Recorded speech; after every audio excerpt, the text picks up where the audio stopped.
Welcome to the Think Act Be podcast. I'm Seth Gillihan, and I have another great guest for you this week. Dr. Mitch Abblett is back. Mitch and I talked about how we can move through anxiety and stress by what he calls owning the moment. So we talked about what that means and how to do it, and maybe most important of all, how to remember to do it. Because the process itself is really simple. We just bring our attention into the present and let things be as they are. What could be simpler than that, right? But as I'm sure you know, that's much easier said than done. And Mitch offers some really helpful ways to practice this style of being in the moment. It involves something he calls Momentology, which you'll hear him explain. And toward the end, Mitch led me through a short guided exercise that you can follow along with too. I'm guessing you'll like it as much as I did. Mitch is a clinical psychologist, an author, consultant, and a national and international speaker. He's written several books, including his latest called Prizeworthy, How to Meaningfully Connect, Build Character, and Unlock the Potential of Every Child. Mitch's work has appeared many places, including Mindful Magazine, The New York Times, Newsweek, and USA Today. As a private practice psychologist and consultant, he works with teens, parents, families, career professionals, and organizations. He's been a clinician in the Boston area for over 20 years, and he brings a wealth of experience from many settings, such as hospitals, outpatient clinics, and therapeutic schools, to his practice and consulting. For 11 years, he served as the clinical director of the Manville School at Judge Baker Children's Center in Boston. He also served as the executive director of the Institute for Meditation and Psychotherapy. Mitch lives with his wife and 2 kids in Newton, Massachusetts. As always, I really enjoyed talking with Mitch, so here's our conversation, and thanks for listening.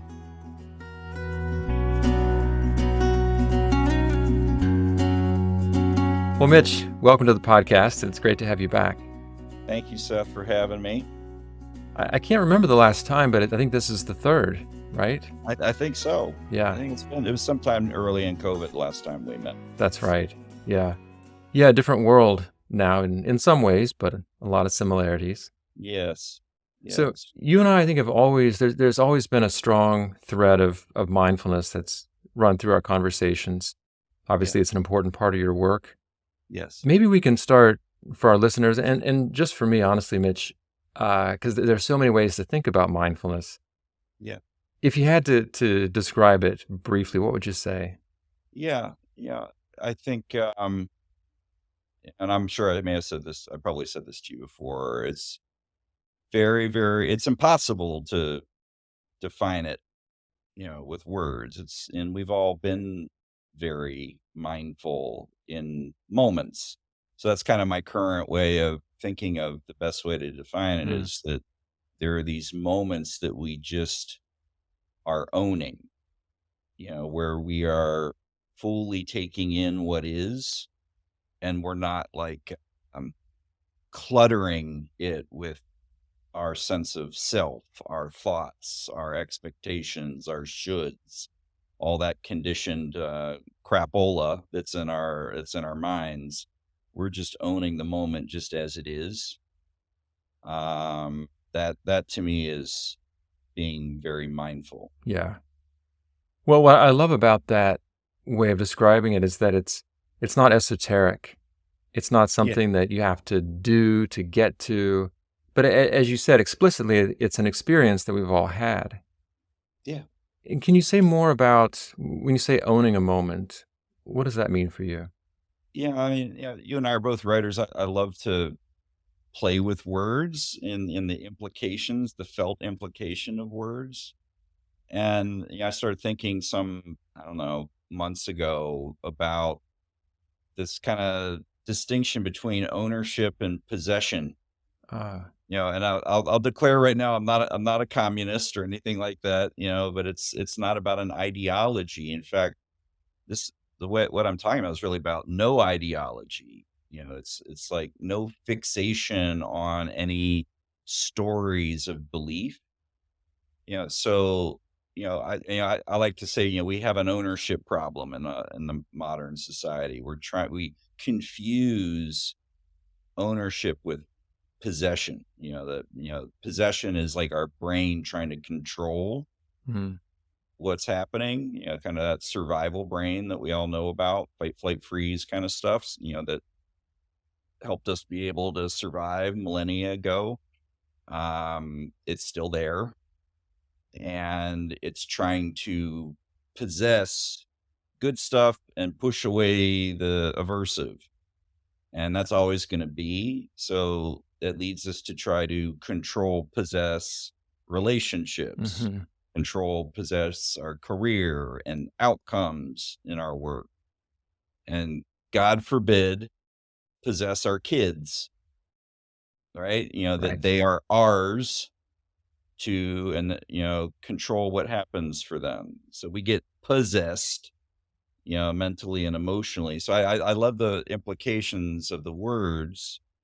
Then there's true ownership in my way of thinking. It's that you you're owning all that you actually ever have, Mm, which is a moment. right. Yeah. You know what it makes me think of, Mitch, is my some of the ways I've thought about words also, like connection versus attachment. Attachment in the Yeah. kind of Buddhist sense of, being overly identified with something, grasping or pushing away, versus I think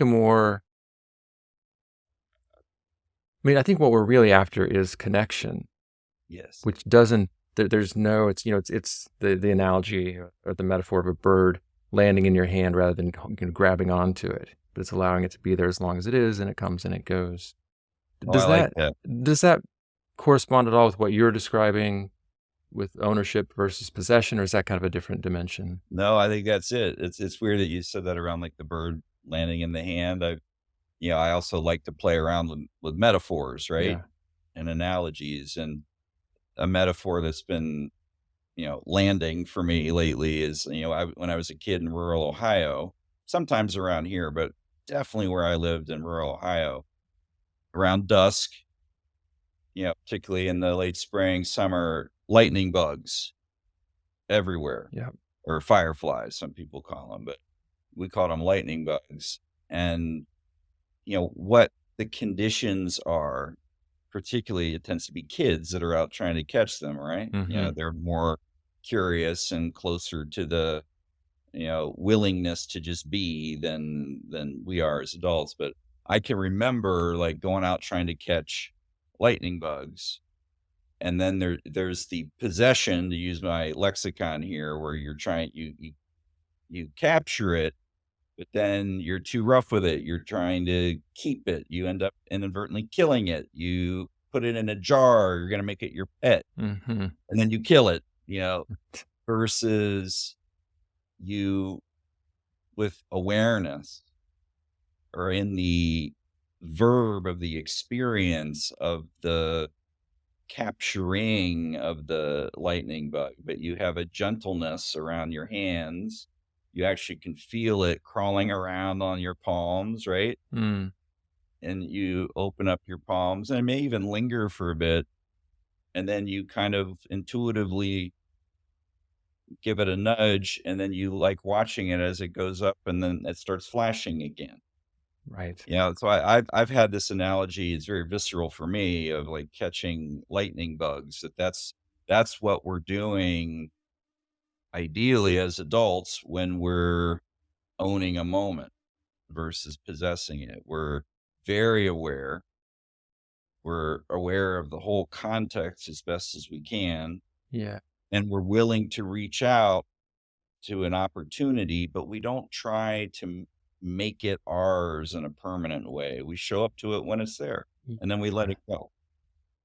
Well, there's such a powerful paradox here that I got as you were describing that we often think of owning something as grabbing onto it and keeping it. But if we do that with a moment, then we lose the moment. That's it. Yeah. And it's such a such a good insight to have with, I mean, with moments, with kids, as you alluded to earlier, with bugs, with birds, that anything we try to keep and not allow to move or to pass in some way, ultimately we lose. Yes. I'm my mind's flashing to Star Wars because I'm a Star Wars nerd.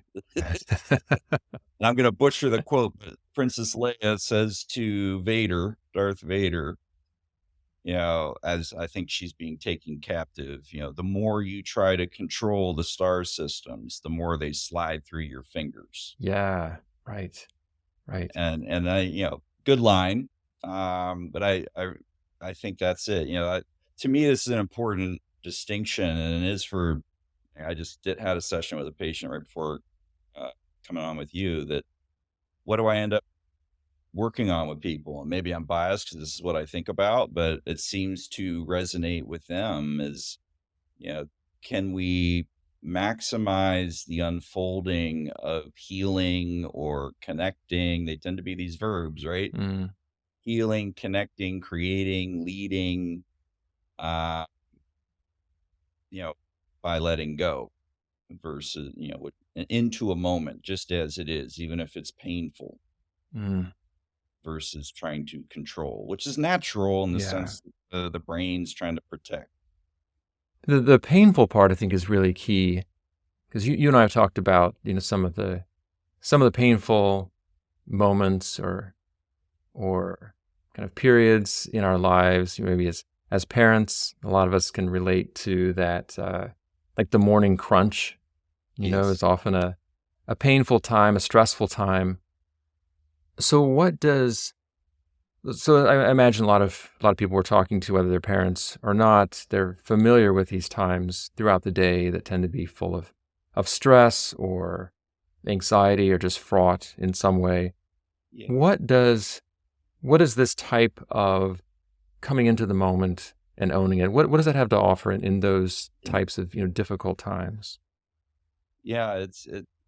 There are some, I mean, I've had many, many of these, and many of them that I have tried to possess, continue to try to possess. And you and I have talked about that. There's no plateau you get to of, at least not that I've experienced, of sustained enlightenment where you just are, your brain never tries to possess again. Right. Um, and there's this inner reminder that comes in, that you can condition into yourself alongside the conditioning of control and possession. That it's like that little mindfulness bell. It's like, oh, doing the possessing again. You're possessed again.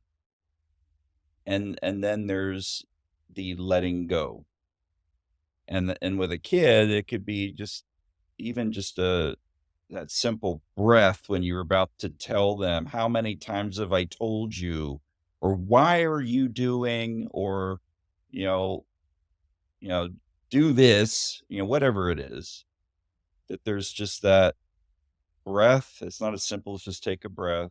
The breath is really just space mm, and slowing, and the owning might sound like, "Kiddo, I was about to really try and push at you. I'm gonna kinda let that be." mm, And if we're talking about a teenager, you know, I have a teenager now. She's 13. I've worked with many teenagers. When you speak to them with that kind of authentic presence, owning your stuckness, and particularly owning that you were about to try a control move with them, they definitely take notice of that. wow. I can imagine. It sounds so simple. It's so freaking hard to do, Yeah. in the sense that the survival brain is trying to, you know, particularly with our kid. I think it's hardest around parenting. It's hard in our careers. It's hard, with our friends and our other family. But when it's your child, Right. you your mesolimbic whatever gets so ensnared, how can you not try to control outcomes for them? But it is like they are not ours. Mm, They are not a possession. right. They are unfolding, and we help them unfold maximally when we own that we can't possess them. And yet we're going to provide resources and conditions and, offer, support. I'm definitely not advocating like laissez-faire parenting, but it's very engaged acceptance of no control. Yeah, it seems like in some ways, I mean, I can see someone saying that's laissez-faire parenting, but it also seems like the opposite because you're so engaged, but you're engaged in a different way, and it sounds like with the right things, and it sounds like such a powerful, I mean, thing for oneself, but also for a child or probably for anyone that we might have, some friction with, to acknowledge like wow, I was just about to do this thing that I knew wouldn't be helpful. What Yeah. a what a humanizing and kind of defusing And response. it's powerful. You're doing Mm, so much in that moment. You're showing them that they have autonomy, that they have truth that you value, that they are a separate entity. yeah. And you're modeling that, hey, I can hold my own stuckness, my own pain, my own discomfort over here. And it's okay to feel unhorsed a bit. Mm, I mean, it's just like, it's like highest level. Yeah. I'm starting to work on a blog post for Psych Today where I'm calling it something like the top 5 skills you should have been formally taught in childhood but weren't, right. like inner skills. And this is it. It's like the the badass acceptance of letting go of control. Mm, right, which is it's a great bringing together badass and acceptance of not having control because often we think of, letting go or accepting that I don't have control as a kind of weakness, a weak Yeah. move. What's badass about it? I think it's the ultimate doing it'll look overtly in a given, 3-second. If we can try and operationally define a moment, like 3-ish seconds, that's just arbitrary, but it'll look like you're not doing anything. You're just sitting there. Mm, You're quiet. And the kid is, if we're talking about parenting, they've just done something ridiculous. Um, but it'll look like you're not taking action, but you are acting by not reacting. You're having a very vivid experience that you're relating to internally. And then 1 beat, 2 beat, 3 beats, you then are kind of out of survival brain a bit. And then you're speaking from presence, you're acting from presence versus like the knee jerk, which then leads it's like, this, like, you're about to say or do that thing yep. and it's going to hit their buttons Hmm. and it's going to escalate. You do it anyway. Right. So this is the antidote to that, where you're accepting and modeling no control, which actually gives you access to all that is available. And one of the toughest things which you described earlier is remembering. Like, how do we remember to, like, oh, I have this other option. I have this better way of handling this moment. I think about this a lot for myself and of course for, the people I've worked with or, resources that I've created, trying to find ways to make it easier to remember. What do you think, what tends to help? I think if this is why I call all of this stuff that I try to write and teach about now and that I talk about with my patients, I call it momentology. It's Mhm. like, it's not Scientology. It's not any kind of weird cult. Um, But, like any ology, it's like, it's like a course of study. It's like a discipline Mm. or a career. You really, you can't do one and done hacks of like mindfulness tricks and, do the Yeah. 3 breaths or like I came up with one a while ago. I know you've come up with a lot of practices like fist breathing is one I can, or the slow Mm. body scan. These are all great. But if you fixate on those, as like a hack, then you're missing the whole like career you need to sign up for. Mm. Of the survival brain's always going to be with you. You're never going to defeat it. It has so much inertia to it. A hack is like doomed. It may help a little bit in the moment, in a Right. given second, but in order to, like in parenting, it's like, no, I need to realize I'm in a career. I'm a momentologist now. I need to own that when I am in a triggered or worked up state, that is mine. So whenever I'm worked up, that's my bell. Mm. So the need the need to remember is itself the cue to remember. The Yeah. fact that I'm stressed, I'm anxious, I'm pissed off and about to tear someone's head off. Yes. That's the cue. Yeah. I've been, I try to come up with another term that's like it's the villain that, in here, you know, it's, this captures a lot of it. Nexting, that Oh we have yeah. this like toxic anticipation that our brains lean toward, and some people more than others. But if you're talking about like compulsive, high level compulsion or addiction kind of stuff. But anxiety is a form of the mind nexting forward in time versus being in the moment.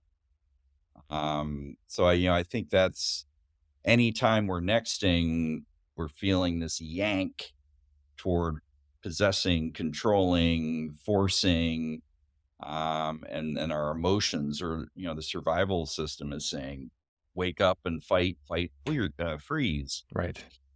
and that's our cue. That's the bell. Like, anytime we're worked up like that, unless it's a bus about to hit us or someone throwing a punch at us, or something like overt physical threat, it's ours to own it, that's our conditioning. And that's the time to kind of, okay, if you put 100 different randomly selected people in this situation, they would not all have this exact triggered reaction. That suggests it's mine. It's my conditioning. Mhm.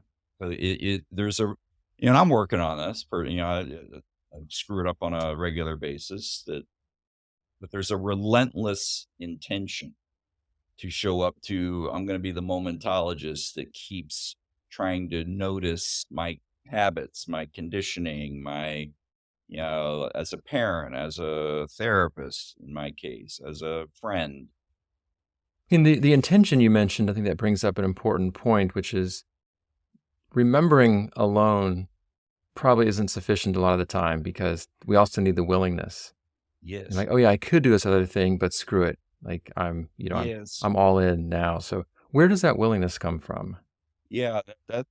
Something has to make it burn in, that this really matters Mm. to be, like, why did you become a psychologist? Why did I become a psychologist? There was something that just mattered, that felt like it resonated. And, I think it's the same around why you're going to start trying to own moments, is that, you know, to not do it, you can connect to the visceral suffering that's going to continue if you don't work on that Yeah. you've been round and around the wheel of that, of doing the possessing, and it's scorched earth in terms of consequences. So there's that can make it matter. And there's when I drop in and own, when I have done that, you know, did things resonate? That's another word that sticks with me. Does it feel like there's a synergy between me and the environment, me and the other person? It's Mm, like jazz, yeah. and it's when do I have jazz moments? When I'm trying to possess or when I'm owning? Mm, yeah. Yeah. I couldn't agree with you more about hacks too, that you see so many of those. Yeah.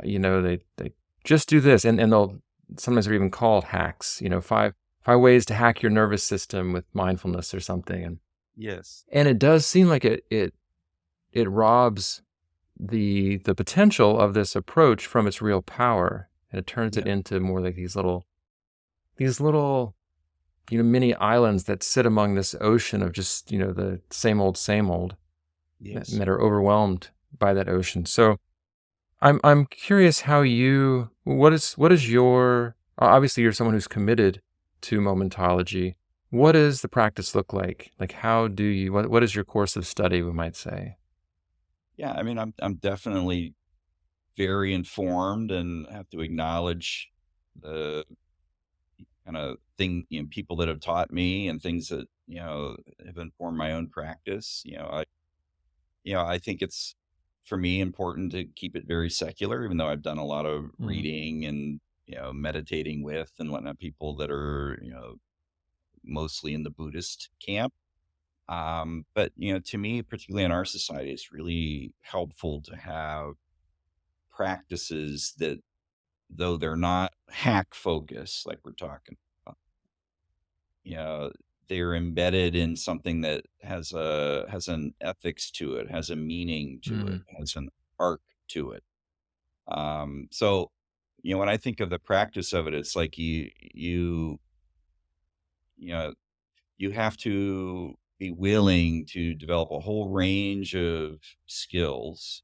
And I put them under like three umbrellas. There's that old adage, you have to look before you leap. You have to listen before you look before you leap. mm, And, listening is a whole set of skills, not just, listening in communication or listening in an auditory sense, listening to the moment in a sensory way. What's happening in the body and all of my senses, listening to the mind, listening to thoughts without going down the rabbit hole of believing or fixating on them. So that's listening. And there's like, you can create all kinds of little hacks, and I have, but you're wanting to create a path of ongoing and listening that then flows organically into a given moment where if you're doing the listening and checking in with your senses, mhm, now you're orienting out into the world and looking with more clarity, less bias, less judgment, less preconception, less should, less expectation, less fixation. So there are skills around that flow out of the listening that become clarity in a moment of looking at the moment of maybe a relationship interaction or something at work in a meeting, or your kid is rolling their eyes at you, whatever. And then if you've done the listening, and this all can happen in like seconds, you've done the listening, which you maintain, and that rolls into the looking, then that rolls into resonant leaping, you know, doing what fits the moment. Maybe that doing is staying, shutting up. mm, Maybe that yeah, doing is, like I said earlier, like saying to your kid, hey, I was about to like tell you what to do with that, but what's your plan for dealing with that? yeah, That there's an action, there's a statement, there's I'm going to follow through with that, new habit that I'm going to go work out, or I'm going to cut myself some slack and not work out today because my body's saying in a resonant way, hello, you're hurting us. Do you think meditation or other formal mindfulness practices are essential, like they need to be a part of that curriculum? I think so. I think, I like to talk about both, that there's the in the moment stuff, because that doesn't get talked about enough. And then there's the formal practices of like sitting. Uh, and my way of teaching it, you don't have to sit in a certain posture. You don't even have to sit.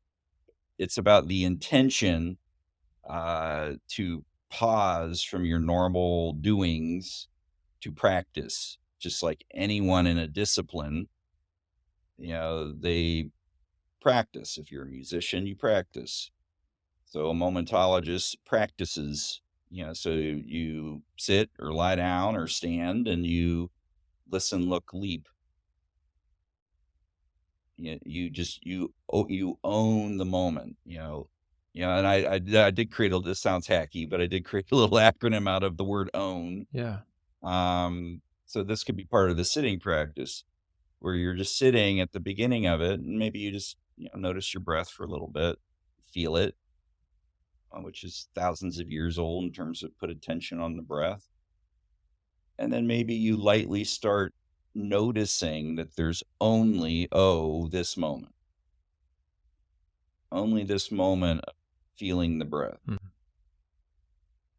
only this moment of feeling the seat that I'm sitting in.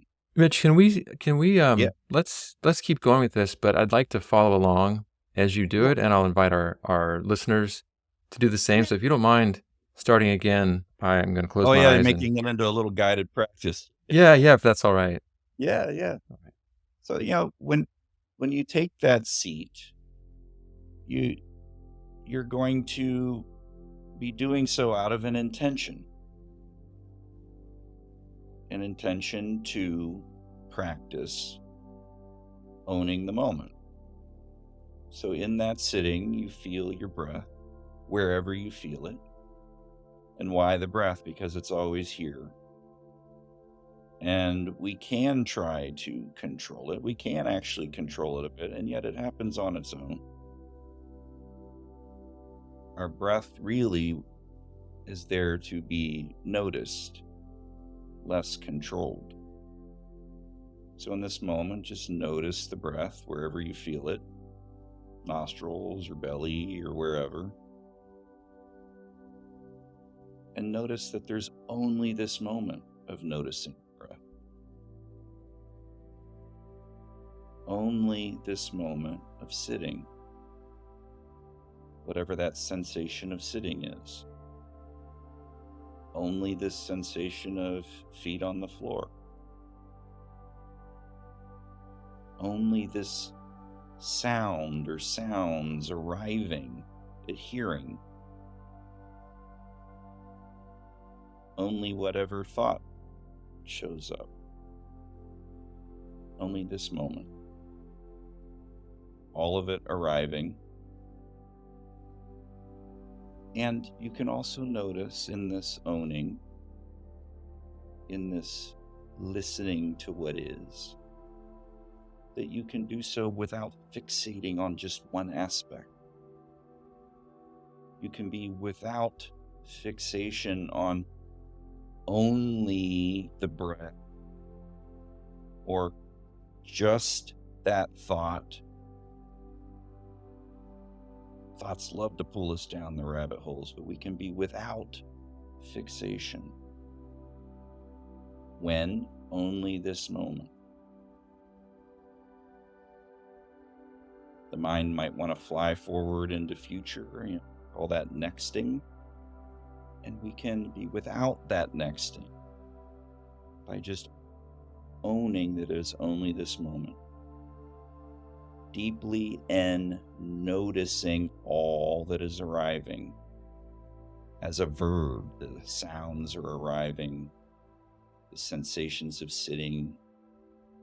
And just notice, follow that you can notice all these as I say them. The breath, the feeling of the breath, quality of your mind, any thought you can notice just as it is. Only this moment, without fixating on just one aspect.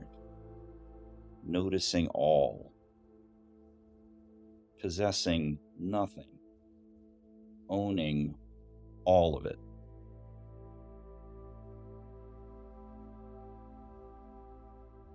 There you go. Thank you for that, Mitch. Yeah. That was an unplanned and unexpected benefit of this conversation. Yes. That was really nice. I'm sure our listeners will enjoy that as well. I hope so. Amazing how quickly things can shift, too, with that attentional shift and those encouragements to open and be present. Yeah. I worry. Maybe I'm worrying too much. That would be next thing. But there's a bit of backlash around the mindfulness world and meditation that our society likes to do the next thing, likes to create shoulds and expectation. And I think a lot of people are feeling, oh yeah, I should be meditating. Right. I should be mindful. I know there's all that research that people talk about. I should be doing it. And I think we need some reboots and some kind of reframes. Yeah, so that's part of what I'm hoping to be part of is like, we all know what it means to feel like we're really owning a moment. So just make more of a practice of that. I want to make sure we leave listeners with the acronym. So can you tell us again what OW and N stand for? Yeah. So it's, only this moment. Really training yourself to recognize, and you can notice that there is only the moment that you have. There's a little bit of a fear that comes up, like, oh, there's no future, there's no past. Okay, you used to believe in Santa Claus.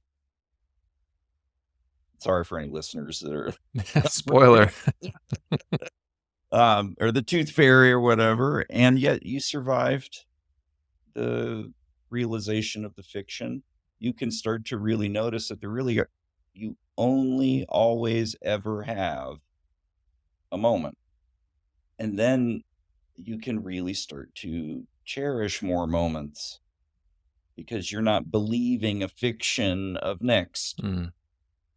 So only this moment without that nexting or past, like ruminating, fixation, story, should, judgment, blame, shame, all of the stuff that our minds do because the mind is trying to stave off pain and gather up pleasure. And then you can't start with this. It kind of requires that only this moment without fixation, noticing all. Mm-hmm. Yeah. Great. Well, I encourage our listeners to apply that in their daily lives, not just in the most difficult moments, but as a practice, as a consistent application. Well, Mitch, as always, you've given our listeners lots to think about. I'm sure they'll want to learn more about you and check out your resources. Where can I send them? Yeah. So my website's always the best place. It's drmitchablett.com. Great. DRMITCHABBLETT. Yes, 2 B's, 2 T's. Yes. All right. That link will be in the show notes. I'll link to some of your work there as well, and also to our previous conversations. Awesome. Thank you so much, Seth. Yes, my pleasure. And thanks for being up for doing this. And I just wish you all the best in your ongoing work. And thanks for a great discussion today. Welcome. Thank you.